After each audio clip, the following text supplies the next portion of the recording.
What's going on, everybody? Welcome back to the South Harmon Fantasy Football Channel. This is the return of Undercovered Opps, Season 5, Episode 1.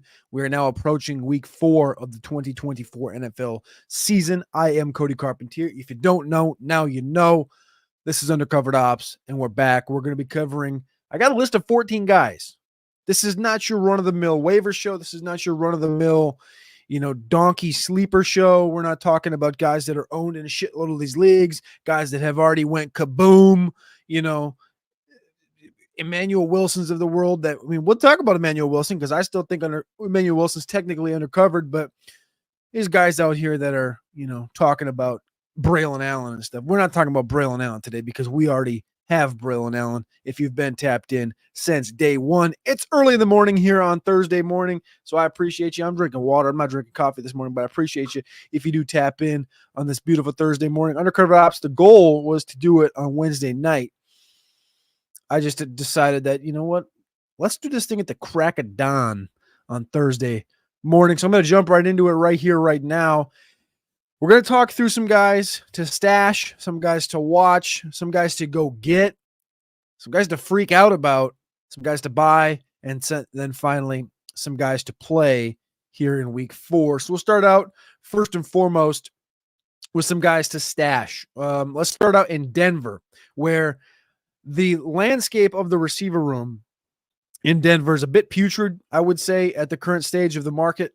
Troy Franklin did run 30 routes this past week, which is the same amount as Marvin Mims, the second-year wide receiver out of Oklahoma, who was the first draft pick of the Sean Payton regime.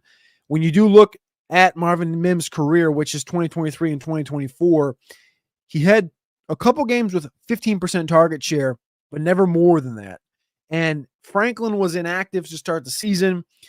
Franklin comes in Week 3 and finishes with a 16% target share in this game in Week 3 against the Tampa Bay Buccaneers. Everything in front of him is pretty putrid. Devon Vele played in Week 1 at 61% route share and then didn't play the next 2 weeks. Josh Reynolds looks like potentially the best wide receiver in this entire room, better than Courtland Sutton. We'll see if Courtland Sutton kind of pushes his trajectory north. He had a 20% route participation drop as well. Little Jordan Humphrey, he's a fine receiver, but we know he's not great. The connection between Franklin and Nix it's obvious from college at Oregon. These guys played together. But the note here that I have is essentially Troy Franklin having already surpassed what Marvin Mims did all of last year. They've talked about wanting to utilize Marvin Mims more, but they haven't done it. They're starting to put Troy Franklin out there. So Troy Franklin is going to be in the stash bin this week. Again, this is going to be more of a dynasty thought here than it is going to be a seasonal thought. I don't really want anything to do with Denver in the seasonal thought on the offensive side of the ball. The running back room is kind of abysmal right now. We saw Tyler Beatty get a lot of that work in the running back room. Javonte Williams looks inefficient. The receiver room, I just talked about Courtland Sutton and stuff. I know Troy Franklin's owned in about 86% of leagues right now, according to Sleeper and Dynasty. But as far as where his expectations were at the beginning, which was about a year ago right now, this guy's going to be an end of round 1, early round 2 guy for fantasy drafts. He's potentially going to be a first-round overall NFL draft pick. You still have a little bit of a window. I guess this could technically be buy/stash, where if you're in a 30-plus man rostered seasonal league, you could stash. If you're in a dynasty league, there's room to buy. So I think this is kind of a buy/stash for Troy Franklin because there's just a lack of weaponry and talent overall in the Denver wide receiver room. So we're going to add Troy Franklin to that room. Already surpassed Marvin Mims, as I mentioned.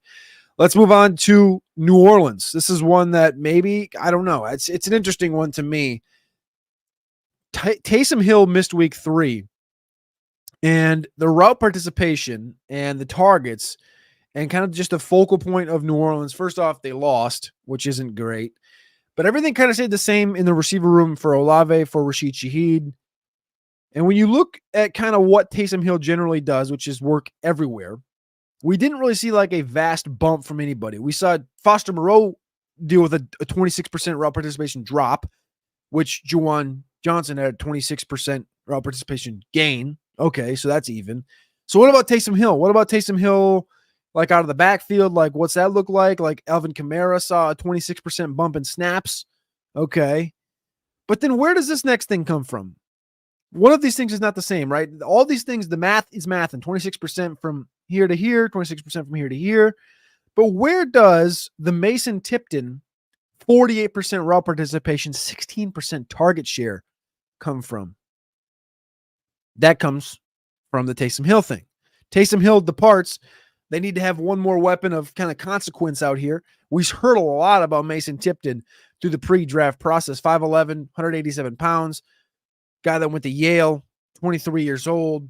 Literally had no discussion pretty much throughout the entire pre-draft process. The guy has 3 catches, now 17 yards in his rookie season. 2 catches this past week, 1 catch in week 1.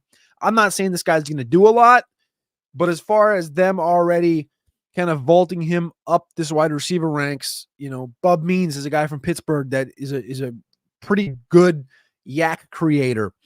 Cedric Wilson, been in the league for 6 years now, was a Dolphin, was a Cowboy, and Tipton is running ahead of him. Cedric Wilson did have 25% snap share route share this last week, but Tipton is pretty clearly ahead of him. So Tipton is 100% a guy you're going to be stashing in Dynasty if you haven't already. Mason Tipton's ownership in Dynasty right now is at 12%. 12% for the rookie out of Yale that's already running as the wide receiver 3. So that's going to be a stash here. One last week that I talked about on the Roster Watch waiver wire show was Ronnie Bell. And I got a shit ton of blowback on Ronnie Bell. And obviously Juwan Jennings was the one that everybody is kind of running to right now in San Francisco for obvious reasons. The guy's a dog. I mean, I could go back and pull some tweets if you really want me to. I comped him to a literal, you remember Jalen Hurd. When Jalen Hurd was on the San Francisco 49ers and he could not stay healthy, Jalen Hurd was a nice athlete from the University of Tennessee. And Juwan Jennings was the guy that they ended up drafting. You watch Juwan Jennings at the University of Tennessee, the guy looks like Terrell Owens. It's going to sound completely cocky of me. I get it, but you can go look at the tweet from like 6 years ago that I made. And I compared him to Hurd and to Terrell Owens. And for those that don't know, Terrell Owens was not fast. He was like a 4.6 guy, 4.68 guy. And kind of similar reasons to why I've only pulled that comp twice in my time in the space. Terrell Owens was for Juwan Jennings coming out of Tennessee. You can go watch the tape. There's a sick highlight that I don't have time to pull up on the screen right now. There's a sick highlight of Juwan Jennings. It's called The Dog at Tennessee. And Keon Coleman this last year, I pulled the Terrell Owens comp for as a high end, the low end being Cedric Tillman. Juwan Jennings is pretty clear. I mean, he was vaulted into this opportunity. He became the wide receiver 1 last week. He had 3 touchdowns. It's maniacal. It'll never happen again, but it was maniacal. And Ronnie Bell, the second-year guy out of Michigan, had a 58% route participation, a 10% target share. He had a massive drop. But this guy works in the special teams game. This guy's going to be on the roster. Part of the Ronnie Bell thing comes from no Ricky Pearsall. If Ricky Pearsall was there right now, you'd be seeing some Ricky Pearsall playing. Ronnie Bell is going to be a guy that's going to be on this roster. Like, this is the same argument that could have been had for Juwan Jennings 4 years ago, and why Juwan Jennings is still on this roster after really not doing much for 5 of 6 years, just kind of being a competent number 3. It's why KJ Osborne makes it in the league. It's why Brendan Powell makes it in the league. It's why Khalif Raymond makes it in the league. That's what Ronnie Bell profiles as, except the guy works better, I would say, across the middle of the field, can play out of the slot, generally has pretty solid hands, great elusiveness, good contact balance, great yak ability. I really do like Ronnie Bell. I don't love him, but I like him as a player. This week, again, if there's no Debo, if there's no Kittle, there's obviously no McCaffrey. We haven't quite seen it out of Brandon Ayuk. I think it's coming, but I'm going to continue to stash Ronnie Bell in most settings in Dynasty, especially where, it's deep, and I do have a taxi squad ability with Ronnie Bell. When I look up his Dynasty ownership, it's literally 6%. but he fits the archetype of the 6 foot, 195 pound kind of class.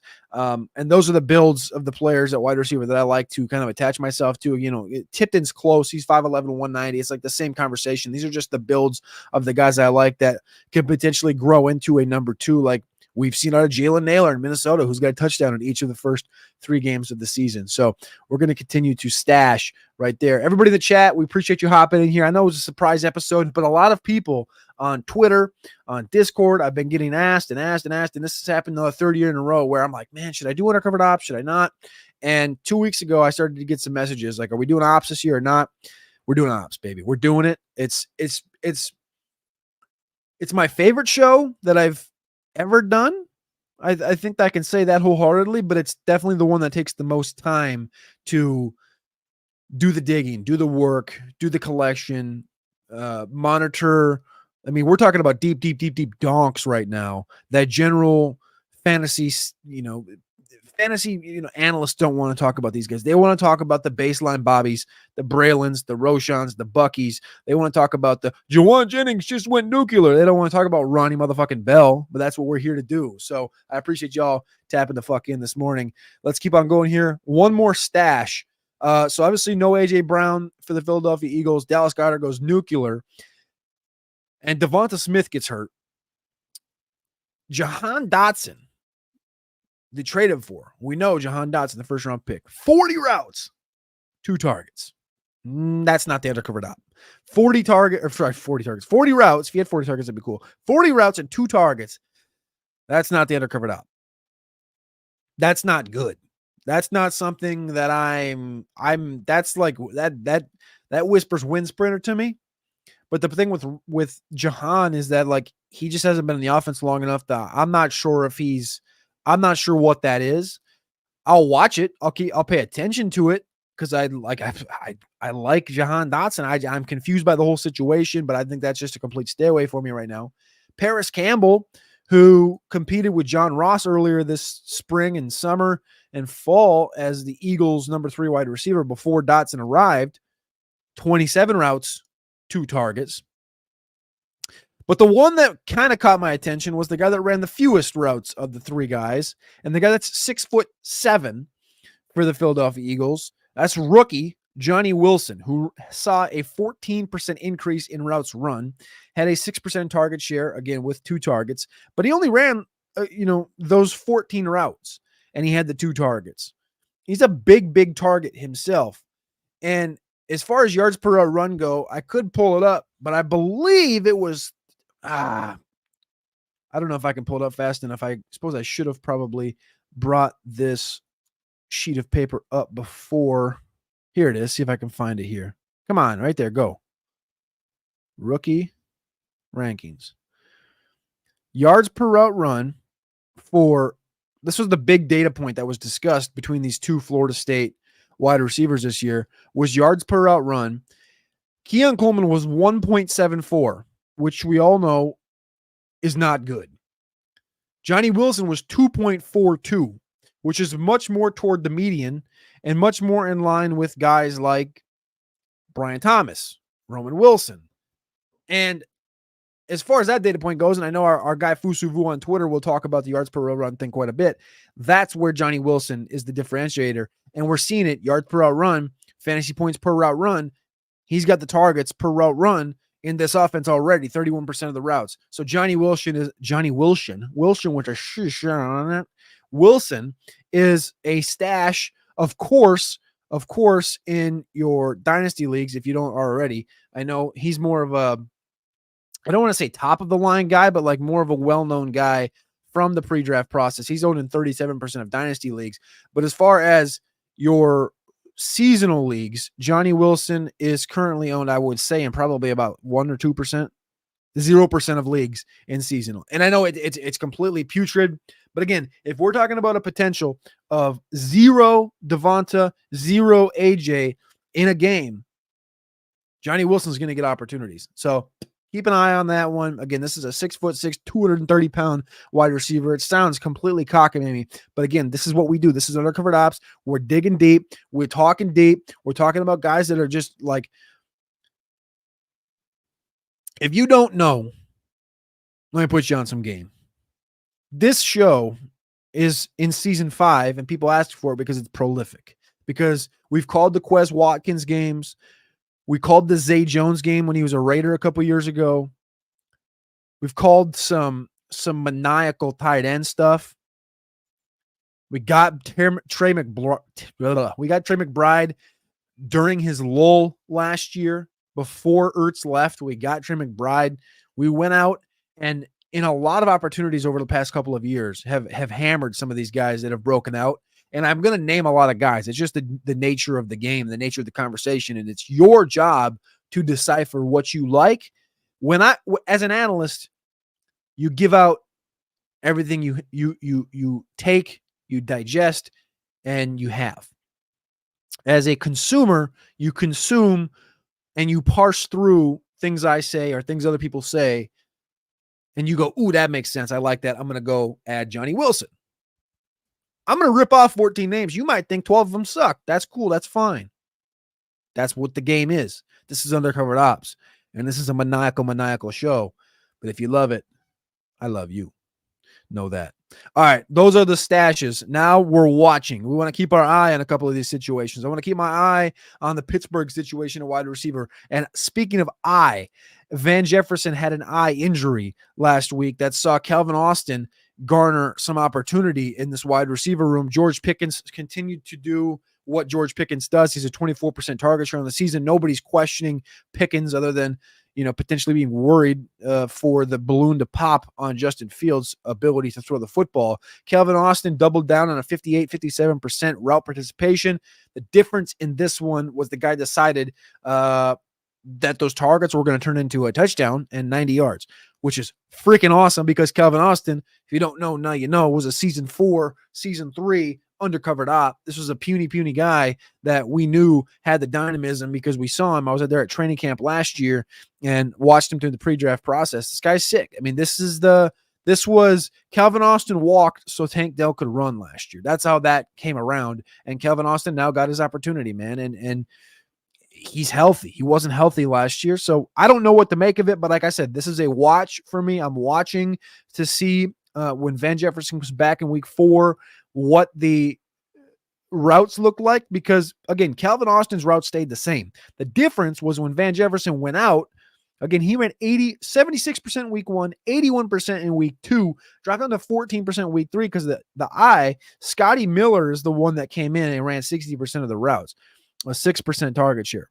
Do I think Scotty Miller's 60% route participation is warranted and or going to continue? No, I don't, because Roman Wilson should have played in this game but was a healthy scratch. He's been an injured scratch or injured player for the last month and a half dating back to training camp. Roman Wilson is going to get snaps in this offense and going to beat Scotty Miller within weeks. So for me, I'm watching to see what happens with Van Jefferson, what happens with Calvin, and when Roman gets his opportunities. To me, Pat Freiermuth continues to be the number 2 option in this passing game. Freiermuth is 13 for 13 on targets, 12 or tight end 12, tight end 12, tight end 15 in the tight end market right now. Man, I'm taking the consistency that Freiermuth is going to give me. He hasn't dropped the football yet. In Carolina, Jonathan Mingo ran 40% of his opportunities out of the slot. Xavier Legette 39%. With no Adam Thielen, I expect both of these guys to get a plenty of opportunity. I don't know where I lean right now when it comes to Mingo and to Xavier Legette. Deontay Johnson has a complete career game, 122 receiving yards this last week. He's not an undercovered op, but I'm just stating the obvious of Deontay Johnson being the number 1 in this offense. My sources in Carolina tell me that Brooks is going to be back sooner than later, but that opportunity is not going to be king ransom. I'm not talking running backs today. We'll talk running backs next week. I'll have a little bit more of an update on Jonathan Brooks for then. But the sourcing there tells me he's not going to be taking over this Chuba role. It's going to be taking over Miles Sanders' role and then growing from there. So the receiver room we'll kind of focus in at is Xavier Legette running over 50% routes in each of the first 3 weeks. Jonathan Mingo going 59, 55, and then with Thielen getting hurt, he runs 72% of routes this past week. It's a 12% target share. Mingo's probably the one that gets the upper hand. He's been in the offense, not in the offense, he's been on the team for an additional year than Legette. Legette, I would bet, gets some sort of manufactured touches. I would bet on a couple of jets. I would bet on a deep ball, some Rashid Shaheed type of output, or not output, but more of opportunity, I would say, coming out of Carolina. So we're going to watch that situation at least for week 4 and see which one of these guys is kind of the Dalton lean here. And this one may end up being a waiver wire piece next week.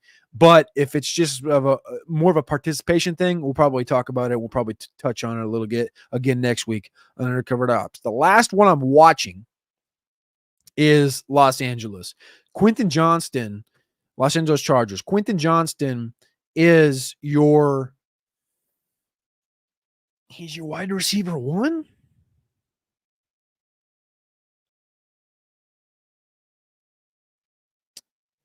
He's your wide receiver 1. He just is. And I know Bronton in the chat, I see you too, by the way. He brought up Jalen Coker. Jalen Coker was a Shrine Bowl God, Holy Cross guy. Coker just got put on the 53-man roster. We haven't seen anything out of Leggett or Mingo yet this year. I would have ventured to bet that they run the majority of routes. I don't want to say Coker's going to be a 0, but I would think that I think there's a better chance he's a healthy scratch on Sunday, or healthy and active, than he gives us anything. But I would love to see Coker do something. So there's that for sure. Great. Appreciate you dropping that in the comments to remind me to bring up Coker. That was a failure on my part. But Chargers here, Quentin Johnston has 201 air yards, 14 targets, and a wide receiver 10 finish in a game, wide receiver 35 finish in another. No Josh Palmer in week 3 provoked a Simi Fehoko 20 route 3 target game, which is not something I expected really in totality. Brendan Rice hasn't touched the field yet. That's another one that I think is an interesting thought there. Quentin Johnston, though, like you're watching it and it is what it is. And I guess my take here is McConkey has 17 targets. McConkey's not running the most routes. I mean, this team's not throwing the ball the most to begin with. McConkey had his biggest growth this past week at 88% from 68%. So I kind of want to watch Quentin Johnston give me another top 24, top 30 output before I'm aggressively trying to trade for him or anything like that. Ladd, I think, is still my favorite player to own in this offense as far as the wide receiver room goes. And then, of course, Simi Fehoko, those 20 routes. I would love to see, if Palmer's out again, what that looks like in week 4 with another week under his belt. 80% route participation for Simi Fehoko is kind of wild. All right, let's move on to the Cincinnati Bengals here. This is a big one because we've talked about Andre Iosivas for about 2 years now, dating back to his pre-draft process. He jumped into the slot. He went from 36% in the slot pre-T. Higgins to 77% in the slot with T. Higgins. He's finished as wide receiver 19, wide receiver 20 in back-to-back weeks. Guy's got 16 targets in 3 games. Iosivas is a dynamic version of Tyler Boyd. Tyler Boyd is a 4.59, 4.62 guy, a slot receiver with no dynamism. Iosivas is a Princeton dynamo. And he ran 100% of routes in week 1, of course, with no T. Higgins. That was the most on the squad, the entire team. He ran 87% of the routes on the season so far. I believe Iosivas exhibits some upside that can hurt T. Higgins owners. T. Higgins owners are like waiting for T. Higgins to come back. This is the guy, da da da da da. Not so fast. Like I'm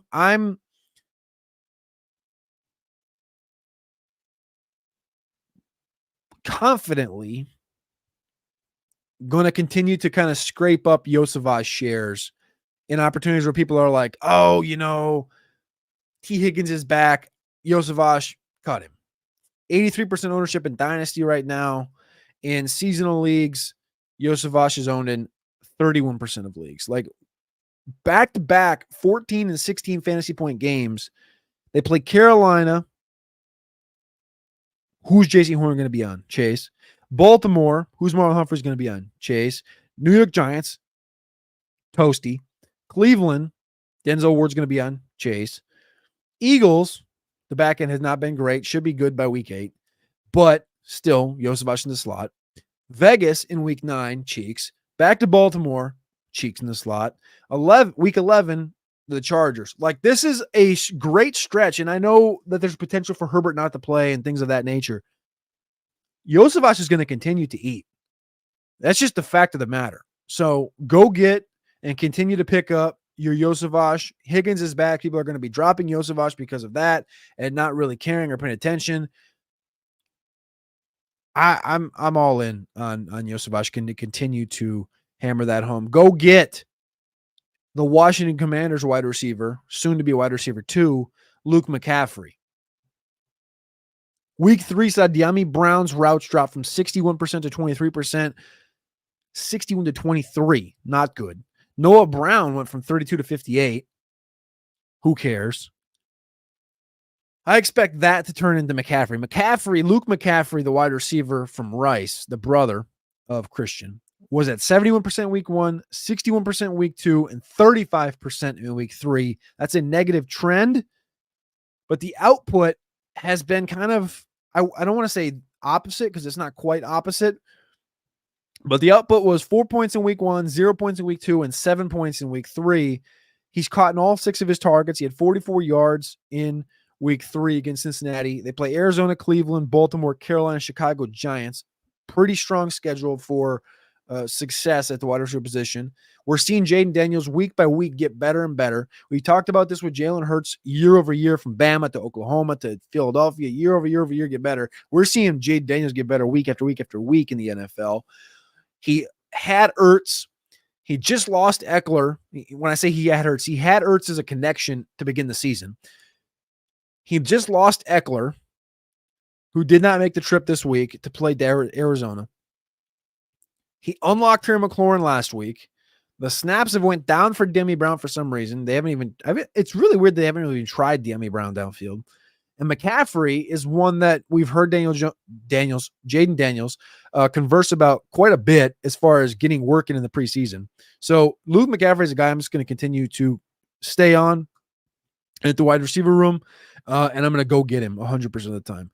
Freak out. Let's get this done here. We got 5 players left. We'll hammer through here to get you out by the 30-minute mark. I appreciate y'all tapping the fuck in. Freak out about Adonai Mitchell. I don't know what the fuck that was. First off, I'm scared of Anthony Richardson right now. 47%, 50% completion percentage. His deep ball is like all he has right now. He can't complete shit across the middle of anything. The biggest thing here, biggest takeaway probably from week 1 is the freak out here, is that Adonai Mitchell, his route participation went from 68 to 9. 68% to 9%. Josh Downs came in and ran 73% of routes. That's a direct correlation that Adonai Mitchell, unless I missed something, I guess I didn't fucking look and make sure he wasn't dead or something. Yeah, he's not hurt. So I just wanted to double check that. I guess I checked it before the show, but I guess I could have double checked it again just to make sure. I'm freaking out about really everything in Indianapolis, and now Pierce is 1,000% ahead of Adonai. It's time to freak out. And 30% of targets are from Josh Downs, though, so have at it. I'm buying Christian Kirk. He bounced back with 10 targets, a 25% of routes for Christian Kirk here in this Jacksonville offense. Sorry, 25% target share, 79% of routes for Christian Kirk in this offense. Brian Thomas seems to be the number 1. But Kirk's been banged up since mid-August when I was at training camp. I continue to believe that this Kirk thing is going to correct itself, and Kirk's going to be just fine for us in all formats. I think there's a buying window right now. Keon Coleman, you're buying Keon Coleman. He missed the first quarter of snaps with a general tardiness. He had 9 fantasy points. His route participation numbers aren't worth saying because, like I said, he didn't play in the first quarter because of general tardiness. The guy's a maniacal dog. Can't separate in general terms, but that's not how he plays football, so it doesn't matter. This Bills team is showing great competency with Josh Allen. We should have never doubted him. Maybe the most underrated fantasy football player in the last decade, Josh Allen, even though he's been running a quarterback 1. Play these guys. Forced into action in week 2, Tyler Johnson got a ton of work replacing Cooper Kupp, but with a week to prepare, we saw Tutu Atwell as the feature, and the team's pivot completely to 12 personnel. Atwell was on 83% of snaps and finished as wide receiver 30. He's going to continue to be a flexible play as far as injuries go in Los Angeles. And the other flexible play is Wan'Dale Robinson, 23 targets, 4.4 yard average depth of target, which is maniacal, phenomenal and stupid at the wide receiver position. But he's finished as wide receiver 31, 31, and 32 over the past couple of weeks. You got to trust what you see. Malik Neighbors is going to be getting peppered, and that's going to be the focal point for every defense is to stop Malik Neighbors. So Wan'Dale Robinson, flexible. Those are your 14 players. This is Undercovered Ops. We stay maniacal. We stay finding value. And there's one more thing here. I did a little backward math. Points per game, PPR, and targets per game. The most valuable player right now in fantasy football on a points per target basis is Jalen Nailor. Right? 3 targets per game. He's averaging 12 fantasy points per game because he's catching a touchdown in every game. But in that top 5 list was Quentin Johnston.